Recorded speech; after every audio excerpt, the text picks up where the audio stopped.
हिमाचल विधानसभा के शीतकालीन सत्र के दूसरे दिन सदन में स्टोन क्रशर का मुद्दा गूंजा। प्रश्नकाल के दौरान नेता प्रतिपक्ष जयराम ठाकुर, विपिन परमार और बिक्रम ठाकुर ने आपदा के बहाने 3 जिलों में स्टोन क्रशर बंद किए जाने का सरकार पर आरोप लगाया, जिसके जवाब में उद्योग मंत्री हर्षवर्धन चौहान ने बताया कि आपदा के दौरान जनाक्रोश दिखा।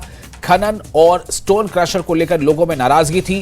करीब 80 स्टोन क्रशर की जांच की गई, जहां अनियमितताएं नहीं थी उन्हें खोल दिया गया था। स्टोन क्रशर से रॉयल्टी में 240 करोड़ रुपए से ज्यादा की आय होगी। वहीं सीएम सुक्खू ने सदन में कहा कि सरकार नियम, कायदे और कानून से चलती है। नियमों के तहत ही स्टोन क्रशर बंद किए गए। व्यास बेसिन में 128 स्टोन क्रशर थे, वहां अनियमितताएं पाई गई थी, उन्हें ही बंद किया गया है। इसके बाद सदन में विपक्षी सदस्यों ने नारेबाजी की और वॉकआउट कर दिया।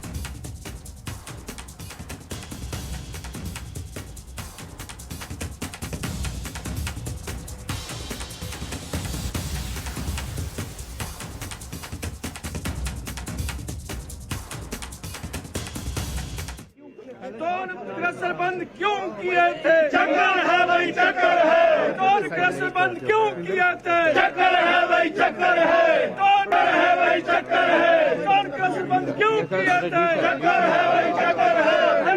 कार्रवाई नहीं चलेगी, नहीं चलेगी, नहीं चलेगी। सवालों के जवाब देने होंगे, नहीं चलेगी, नहीं चलेगी। स्टोन क्रशर बंद क्यों किए थे? चक्कर है भाई, चक्कर है। जो एक आदेश किया और उस आदेश में व्यास बेसिन और सतलुज बेसिन पर जो है वो जो स्टोन क्रशर लगे हैं उनको बंद करने के आदेश दिए गए। और जब उसका उत्तर हमने सुना जो मंत्री जी ने दिया तो वो बहुत ही हास्यास्पद था। और इसलिए क्योंकि सरकार को झूठ बोलने की आदत पड़ गई है, जो फैक्ट्स हैं वो फैक्ट्स को छुपाने की कोशिश कर रही है।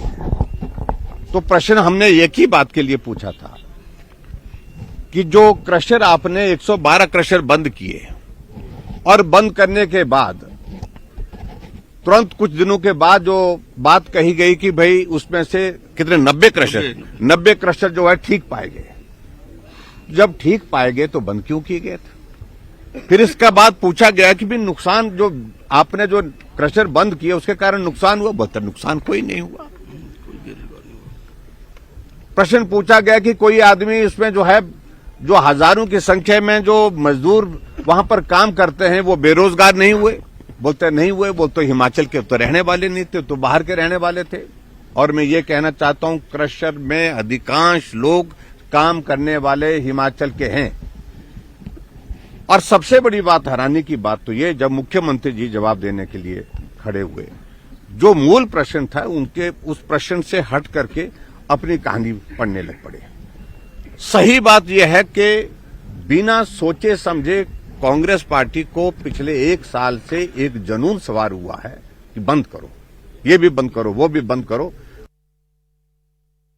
और मुझे बड़े दुख के साथ कहना पड़ रहा है कि सरकार किसी भी प्रश्न के उत्तर की ठीक तरीके से तैयारी करके नहीं आती है।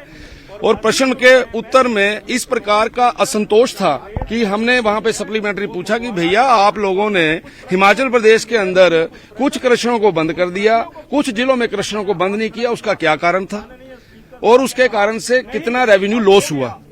ये बातें पूछी, उनके पास इसका कोई जवाब नहीं था। उल्टा जवाब ये था कि कोई रेवेन्यू लॉस नहीं हुआ, कोई बेरोजगार नहीं हुआ। मैंने उनको बोला कि भाई यहाँ पर 112 क्रशर बंद हुए और लगभग 5600 के करीब लोग बेरोजगार हुए।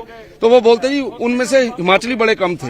भाई हिमाचली कम थे उसका जवाब तो दो, रेवेन्यू कम हुआ उसका जवाब तो दो। लेकिन माननीय मंत्री जी, मुझे ऐसा लग रहा है क्योंकि आजकल वो मंत्री और बनने हैं, डर ही लग रहा है इनको कि हमारा विभाग ना छिन जाए, जवाब ही ठीक नहीं दे रहे। इसलिए आज बड़ा असंतोषजनक जवाब जो है वो मंत्री जी ने दिया। और उसके ऊपर जो सोने पे सुहागा माननीय मुख्यमंत्री जी ने कर दिया, उनका जवाब भी इस तरीके का था कि उसमें भी कुछ नहीं निकला। वो आगे आने वाले 4 वर्षों में क्या करना चाहते हैं वो उसके बारे में बोल रहे थे। इसलिए आज बड़े दुख के साथ कहना पड़ रहा है कि हिमाचल प्रदेश के अंदर ये जो क्रशरों को बंद करना और क्रशरों की साइड पे जाके क्रशरों को चलाना, इसके बारे में आप सब लोगों को आत्मचिंतन और मनन करना चाहिए। और मैं तो ये चाहता हूं जितने भी मेरे मित्र हैं वहां जाके आए और उनसे पूछे कि क्या क्या डिमांड है इस सरकार की। जब कायदे कानून के हिसाब से, नियमों के हिसाब से क्रशर नहीं चलेंगे और पिछले काफी घोटाले हुए होंगे तो उसमें हमने कहा कि नियम कायदे कानून के साथ जो क्रैशर होंगे चलेंगे। कोई भी कानून के बगैर क्रैशर नहीं चलाएगा। ये सरकार का मंशा है। माइनिंग प्लान अप्रूव हो, कंसेंट ऑफ ऑपरेशन हो, लीज अप्रूव हो, तभी क्रैशर चलेंगे। और मैंने कहा कि डिजास्टर में जो ब्यास बेसिन पर थे उन क्रैशर्स को हमने बंद किया और उसमें उनको हल्ला करने की जरूरत नहीं थी, क्योंकि मैं जानता हूं कि उस हल्ले के पीछे क्या कारण है, उस चीजों में मैं पढ़ना नहीं चाहता। वो कह रहे हैं कि इसको लेकर बड़ा घोटाला है ये। हाँ, हम तो कह ही रहे हैं बहुत बड़ा घोटाला है। हमने कहा मना किया, हमने तो घोटाले का वह बयान दिया है। चैनल 9 अभी यही तो मैं कह रहा हूँ कि बहुत बड़ा घोटाला है। नेता प्रतिपक्ष कह रहे हैं कि उगाही की मंशा है सरकार की। नहीं, मुझे ये बताइए कि घोटाला है सबसे बड़ा, वही मैं कह रहा हूँ। अगर वो मैंने तो ये कहा, उन्होंने पूछा कि बंद क्यों किए, मैंने बोला डिजास्टर के कारण जो ब्यास नदी में हुआ। फिर उनको मैंने बताया कि उन्होंने बोला कि नुकसान क्या हुआ, तो मैंने बोला 7 करोड़ रुपया पर ईयर के हिसाब से 22 माइनिंग लीज ऑक्शन हुई। कितनी हुई? 22। और जब उसका माइनिंग प्लान बना तो वो बना 24 करोड़ का। तो ऑक्शन हुई 7 करोड़ की, 10 साल के लिए माइनिंग लीज दे दी। मैंने कहा कि जो 7 करोड़ की माइनिंग लीज आपने हर साल 7 करोड़ देना है, उस आदमी को तो 24 करोड़ देना चाहिए माइनिंग प्लान के हिसाब से, क्योंकि माइनिंग प्लान के हिसाब से उसने कितना मीट्रिक टन माल उठाना है उसकी 80 रुपए रॉयल्टी के हिसाब से पैसा देना चाहिए। वो मैंने कहा कि उसकी हम इंक्वायरी करवाएंगे। जो ऑक्शन हुई है, जो क्रैशर कैप्टिव में चल रहे थे उस बारे में हमने बात की। हम तो खुद कह रहे हैं घोटाला है, हम तो घोटाले की जानकारी, अगर उनके पास वो कहना क्या चाहते थे, पूछना क्या चाहते थे, इसी में परेशान हो गए, क्योंकि उन पर दबाव किसी का लग रहा था। मुझे उनको इस दबाव में नहीं आना चाहिए। प्रदेश के हित में जो राजस्व उगाही हो सकती है वो होनी चाहिए। और इस पूरी जो डेवलपमेंट है, इस पर ज्यादा बातचीत के लिए हमारे साथ मौजूद है हमारे रिपोर्टर रणवीर। सत्र का आज दूसरा दिन है। कल मुद्दा उठा था जो स्कूलों का मुद्दा उठा था, आज मुद्दा उठा है क्रशर का। ये सिर्फ मुद्दे तक की ही सियासत है या मुद्दे के पीछे भी कोई सियासत है?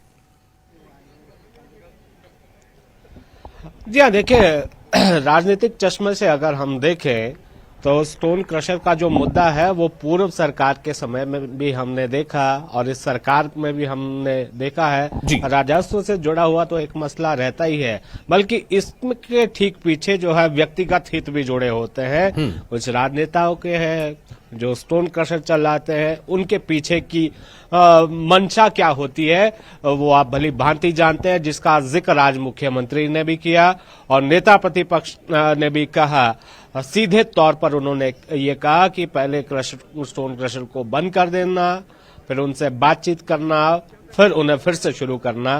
तो कहीं ना कहीं उनकी तरफ से जो ये बात कही गई सीधे तौर पर की उगाही का तरीका है। और मुख्यमंत्री ये कह रहे हैं कि अगर वो कह रहे हैं कि घोटाला है, सरकार तो पहले कह रही है कि उसमें घोटाला है। पूर्व सरकार के समय ये घोटाला हुआ, करीब 100 करोड़ का घोटाला हुआ। और उसके बाद यहां से विक्रम ठाकुर जो भाजपा के विधायक है, पूर्व में उद्योग मंत्री थे, उनकी तरफ से सीधी चुनौती मुख्यमंत्री को दी गई है कि वो घोटाला साबित करें। मुख्यमंत्री अगर घोटाला साबित करते हैं तो बात ठीक है, अगर नहीं होता है साबित वो त्याग पत्र दें। तो बातचीत यहां तक चल रही। तो लेकिन दूसरी तरफ अगर हम देखें, विपक्ष के जो तेवर थे पिछले कल से हमने देखा और आज भी वो जो है प्रदर्शन करने पहुंचे, तो कुल मिलाकर जिस तरह से हम लगातार देख रहे हैं कि जो 3 राज्यों में जीत हुई, उसके बाद का जो उत्साह भाजपा के भीतर है उसको बनाए रखना है और लोकसभा चुनाव तक जो है माहौल बना रहे, इसलिए ये सियासत जो है पूरी तरह से गरमाई हुई नजर आ रही है। वरना हमने ये देखा है कि जब भी सत्ता में परिवर्तन होता है 1 या 1.5 साल तक सरकार को थोड़ा आराम से काम करने दिया जाता है, उसको परखा जाता है, उसको जो है विपक्ष की तरफ से भी, जनता की तरफ से भी पूरा समय दिया जाता है कि सरकार ने जो वायदे किए थे और सरकार का विजन क्या है, वो कैसे आगे जाना चाहती है, तो उसका इंतजार नहीं हो रहा है। तो शायद इसमें लोकसभा चुनावों की छाप भी इसमें साफ नजर आ रही है जी। कि वहां तक माहौल जो है गरमाया जाए और मनोवैज्ञानिक तरीके से भी बढ़त किस तरह से लेनी है राजनीतिक दृष्टि से, वो यहाँ पर देखा गया। खैर, अब यहाँ पर यह भी बात उठी सदन के भीतर की स्टोन क्रशर को लेकर एक पहले कमेटी बनाई गई जी। हाई पावर कमेटी, उसने जांच की। उसके बाद फिर उसी कमेटी के ऊपर एक और कमेटी बनाई गई, हाई पावर कमेटी। और जो विक्रम ठाकुर हैं वो तो ये भी कह रहे हैं कि अफसरों का गठजोड़ इसमें है, कि इसमें 2 अफसरों का नाम वो कह रहे हैं कि 2 अफसर जो है जिनकी मुख्य तौर पर भूमिका इसमें है और इसके पीछे जो है बहुत बड़ा घोटाला है, क्योंकि इसमें पत्ती जो है बहुत जगह फिक्स है, ऐसा जो है वो कह रहे हैं। और साथ में ये भी कहा जा रहा है कि कुछ समय बाद वो भी कुछ और इसमें खुलासा करेंगे, क्योंकि लंबे समय से हम देख रहे हैं कि स्टोन क्रशर को लेकर अलग अलग बयानबाजी हो रही थी। आज सदन में ये मुद्दा उठना ही था। प्रश्न जो है विपिन परमार ने लगाया था, उसके बाद सप्लीमेंट्री में जो है विक्रम ठाकुर भी आ गए, नेता प्रतिपक्ष ने भी इस पर सवाल हुए।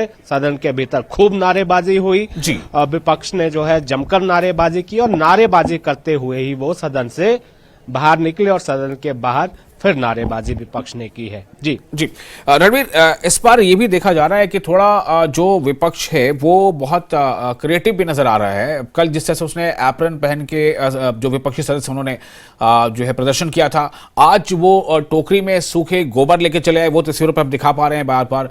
तो ये जो है आपने जो पहले कहा कि मनोवैज्ञानिक दबाव बनाने की कोशिश है, क्या आपको लग रहा है कि सरकार वाकई जो है या सत्ता पक्ष वाकई थोड़ा दबाव महसूस कर रहा है? आपको लग रहा है ऐसा? देखिए, अगर मुख्यमंत्री से आज भी जब बात हुई तो मुख्यमंत्री जो है सीधे तौर पर हम यूं कह सकते हैं कि ऐसा कुछ तो नजर नहीं आ रहा कि जिस तरह की बात आपने कही है, और उल्टा वो जो है हमलावर हो रहे हैं। इसको जो है ये मुख्यमंत्री कह रहे हैं कि जो ये हो हल्ला मचाया जा रहा है विपक्ष की तरफ से, उस हो हल्ले की मंशा क्या है, और वो दबाव किसी का है और किसी के दबाव में विपक्षी नेता है, इसीलिए उसी दबाव के चलते इस तरह के प्रदर्शन किए जा रहे हैं। और मुख्यमंत्री ये भी कह रहे हैं, जो जवाब दिया जा रहा है कि जो इस तरह के प्रदर्शन हो रहे हैं, विपक्ष के पास कहने के लिए कुछ नहीं है, अखबारों में कैसे बना रहना है, मीडिया में कैसे छाया रहना है, सुर्खियां कैसे बनानी है, उस लिहाज से ये प्रदर्शन किया जा रहा है, ये मुख्यमंत्री की तरफ से कहा जा रहा है। तो कुल मिलाकर जो छींटाकशी का जो दौर है, जो आजमाइश है, वो सदन के भीतर अंदर दोनों जगह चल रहा है। जी। लेकिन एक ये जो गोबर वाला जो विषय है, जो तस्वीरों में दिख रहा है किस तरह से सदस्य जो है टोकरी में गोबर लेके आए, क्या आपको लगता है कि ये विषय लोगों को कनेक्ट कर पाएगा और लोगों को वो याद आ जाएगा कि हमसे वादा क्या किया गया था और सरकार ने ये वादा पूरा किया कि नहीं पूरा किया? कितना असरदार होगा ये? देखिए, कनेक्ट इस लिहाज से करेगा, बीजेपी के चश्मे से अगर हम देखें तो उस लिहाज से, और सियासी चश्मा भी यही कहता है कि जब तो आप चुनावों में थे, आपने इसी गोबर का सहारा लिया था और आपने गारंटी दी थी कि आप जो है इस गोबर को खरीदेंगे।